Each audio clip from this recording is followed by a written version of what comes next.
다음 사건입니다. 3위예요. 여러분 아시죠? 이 사건 한국을 굉장히 떠들썩하게 했는데요. 바로 보성 목사 부부 살인 사건입니다.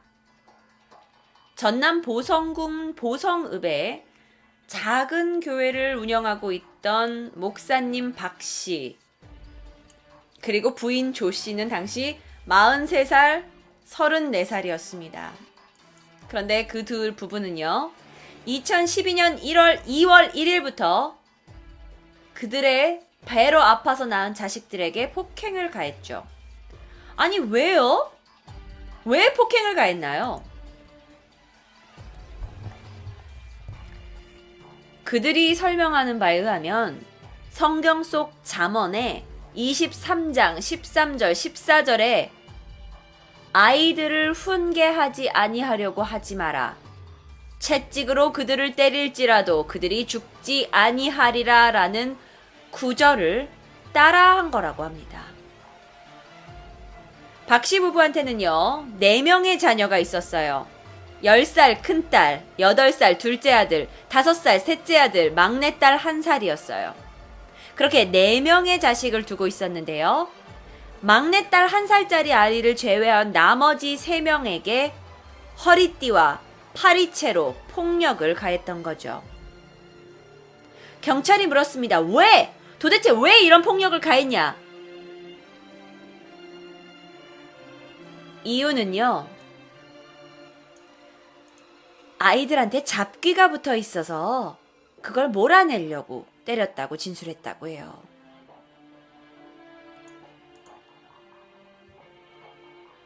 게다가요, 이들은 성경을 자기 멋대로 해석했어요.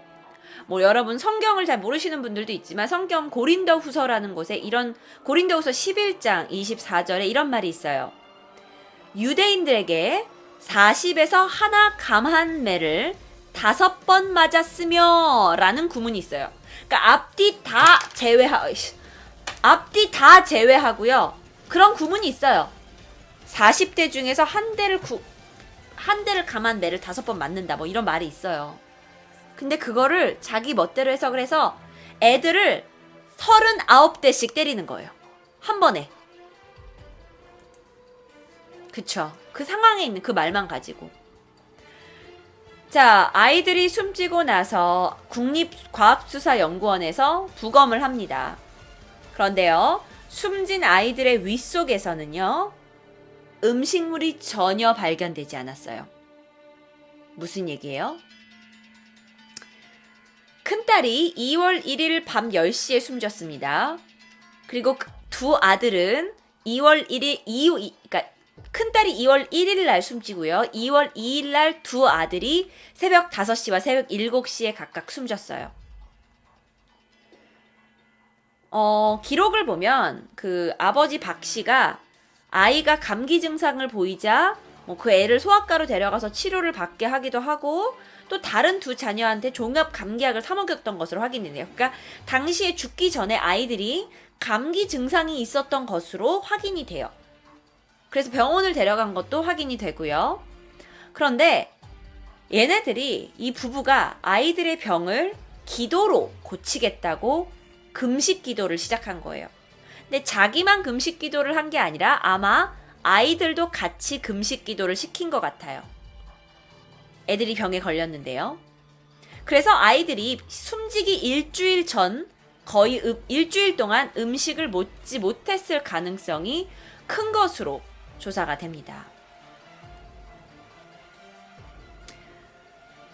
자, 그러면 아이들의 시체는 어떻게 발견이 됐을까요?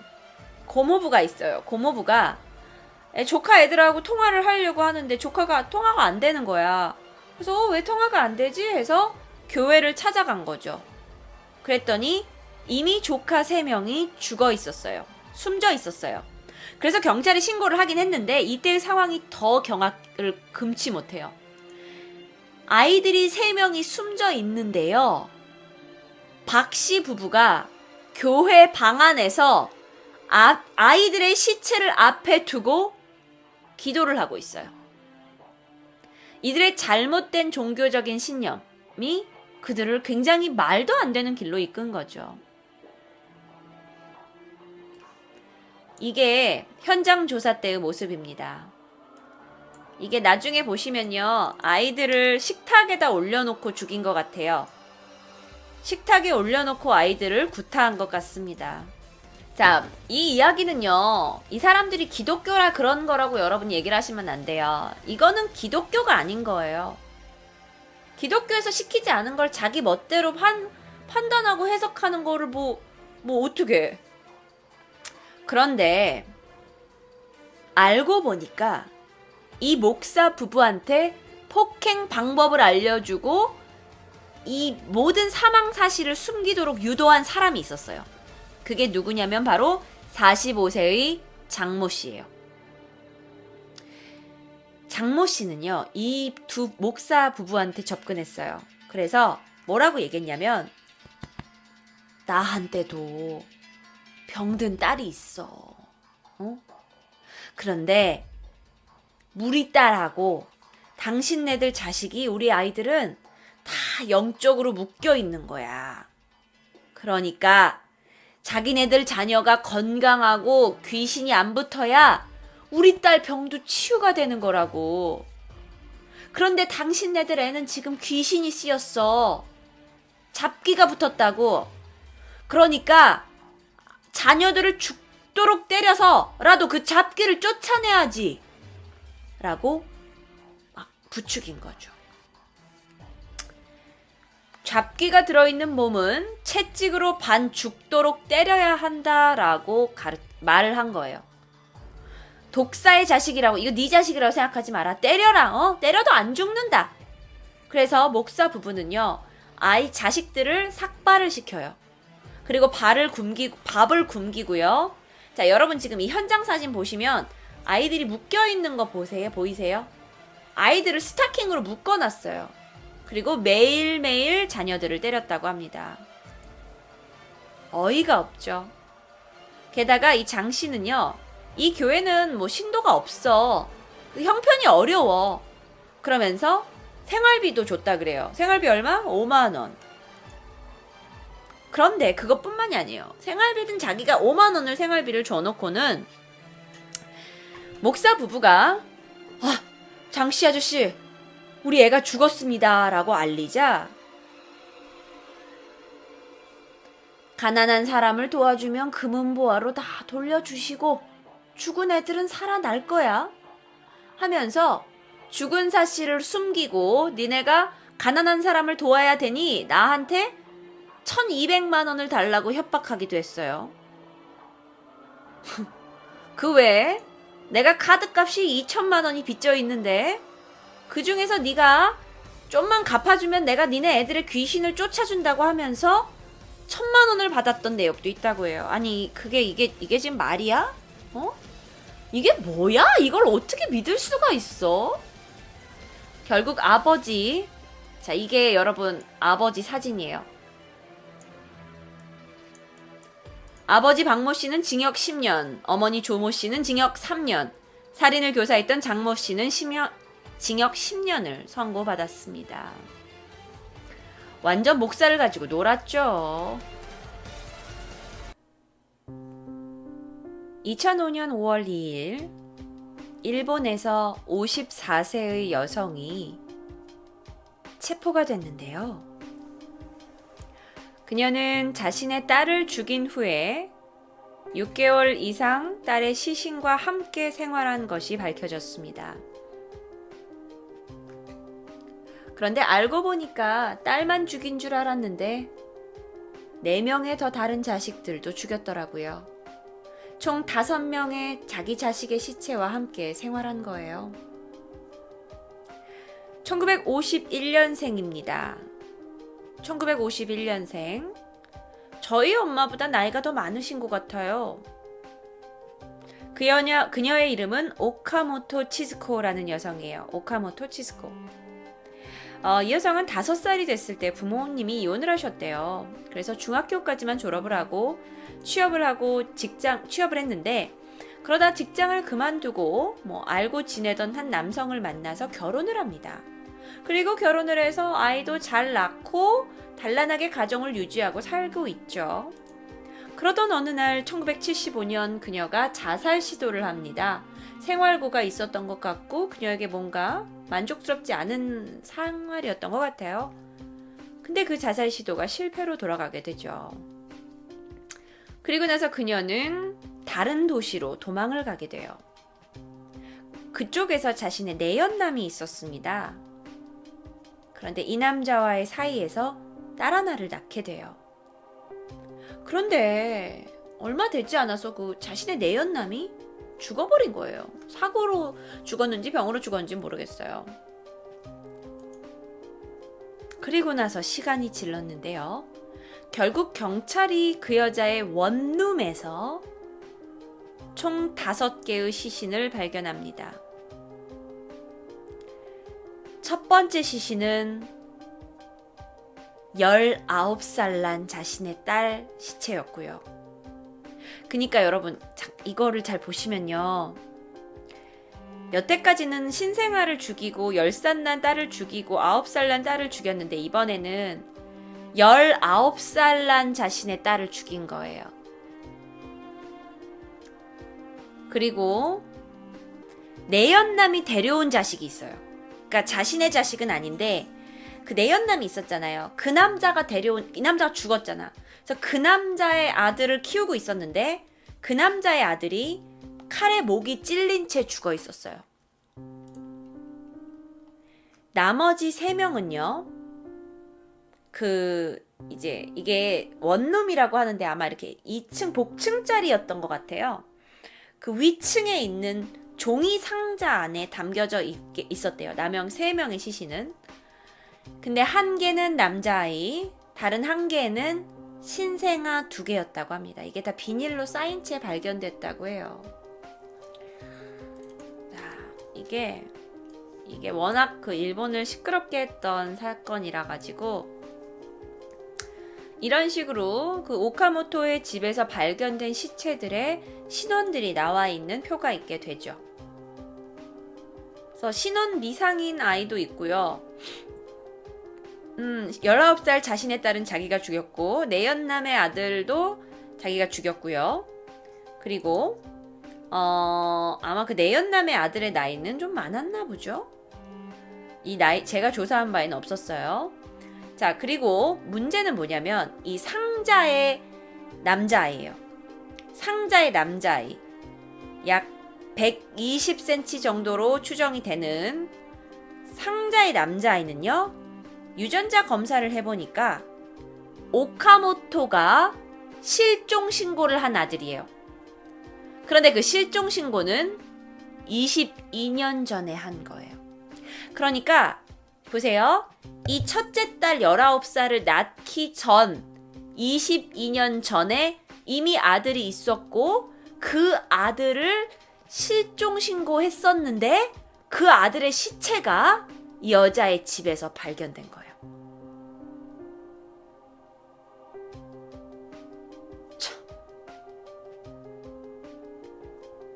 언니 35살 저 남자는 내연남이야. 오케이, 알겠습니다. 뭔 소리예요, 그게? 진짜 복잡하지. 그러니까 내가 봤을 때 그러니까 이미 20년 이상 전에 아들을 낳았고 아들이 실종됐는데 그건 자기가 죽인 거고, 그리고 나서 또 딸을 낳았는데 딸을 19년 키우고 또 죽인 거고, 그리고 나서 또 시체가 발견이 된 거야. 근데 시체에 대한 정확한 신원은 지금 밝혀지지 않았나 봐요. 계모가 더 무섭답니다. 애 키우는 게 무슨 장난입니까? 그러니까요.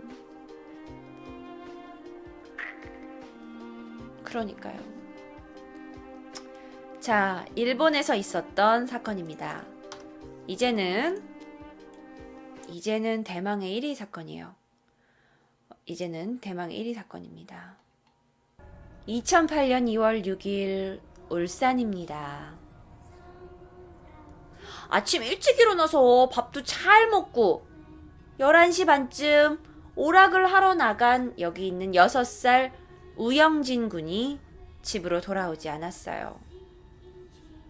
어제까지도 밝게 웃고 있었고 아침밥도 잘 먹고 놀러 나갔는데 집에 돌아오지 않는 거예요. 아니 근데 납치를 당했다면 협박 전화라도 와야 될 텐데 아무런 소식이 없어요. 그래서 아이의 부모는요, 아이를 찾기 위해 방송까지 출연합니다. 우리 아이 좀 찾아주세요. 네? 우리 영진이 좀 찾아주세요.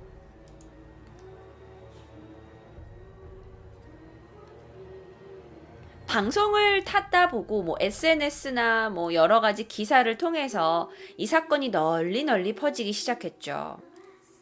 그런데 범인은 누구였냐?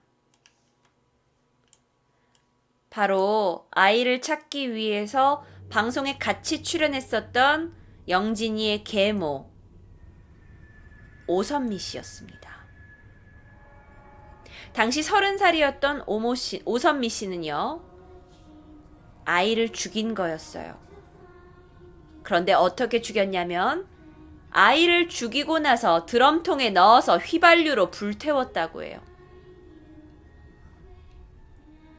그런데 그렇게 해놓고 뻔뻔하게 우리 아이를 찾아달라고 방송까지 나와서 SNS에다가 대국민을 상대로 사기극을 벌인 거죠.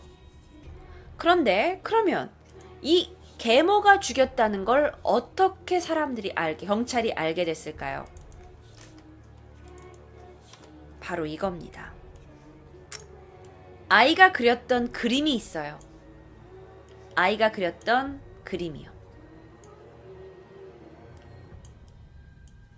자, 이 그림입니다. 이 그림을 심리 전문가들이 분석했어요. 이게 부모님의 어떤 그 모습이 이제 여기에 다 들어가 있는데요. 이 총 6장의 그림을 분석을 했는데 그 중에 6장의 그림을 이제 분석을 했는데 그림에 요 3개의 얼굴이 있습니다. 그런데 가족 구성원이 3명이죠. 나와 엄마와 아빠예요. 그런데 자기는 가장 작은 얼굴이에요. 나는 가장 작은 존재니까 작은 얼굴에 웃는 얼굴, 그다음 해맑게 웃는 얼굴로 있고 있어요. 그런데 큰 얼굴은 화난 표정을 하고 있어요. 아버지를 그린 것으로 예상됩니다. 그런데 바로 이 그림, 중간 크기의 얼굴은 입은 웃고 있지만 눈은 화가 나 있어요. 독특한 모습을 가지고 있죠. 웃는 입에 화난 눈이야. 그리고요, 스케치북의 한 켠에는 어른 글씨 같은 걸로 영진이가 못했던 거, 영진이가 잘했던 거 이렇게 적혀 있었다고 해요. 근데 영진이가 잘한 점에 없었다라고 적혀 있었고요. 영진이가 잘못한 점엔 오늘 거짓말을 많이 했어요. 영진이가 잘못했어요. 오늘 밥도 빨리 안 먹었어요. 오늘 고구마도 빵도 많이 안 먹었어요. 라는 식의 글이 적혀 있었다고 해요. 그래서 많은 정황들을 경찰이 조사했고 또 이 심리학자들이 분석한 이걸 통해서 경찰은 계모가 아마 영진이를 굉장히 이런 그 글에 나온 것처럼 평소에 폭행하고 언어로 폭행하고 또 여러 가지 행실로 폭행을 하면서 결국 계모는 영진이를 죽음에 이르게 한 것으로 결론을 지었습니다. 범인은 계모였어요.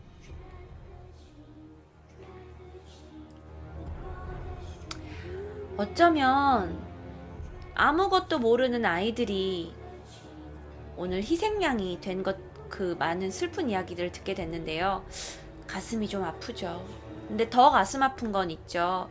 오늘 소개해드린 내용뿐만 아니라 요즘 뉴스에서 너무나 이런 흉흉한 일들이 많이 벌어지고 있다는 거예요. 근데 그게 요즘 경찰들이 더군다나 부천도 그렇고 여러 가지 지역에서 오랫동안 학교에 결근한 아이들 또는 학교 생활 기록부상에서 뭔가 폭행의 흔적이 있는 아이들에 대해서 더 철저하게 조사를 하고 있대요. 그래서 요즘 이런 일들이 훨씬 더 수면상에 많이 드러난 것 같아요. 물론 그들을 부모들의 잘못도 있지만 주변 이웃들의 관심도 필요한 시대가 아닌가라는 생각이 듭니다. 무조건 남의 일이라고만 할 수 없어요. 그 사람들이 내 이웃일 수도 있었으니까요. 여러분이 좀 더 이 사회 일들에 관심을 갖고 애정을 갖고 남의 일이다라고 생각하지 않으셨으면 좋겠습니다. 오늘은 여기까지.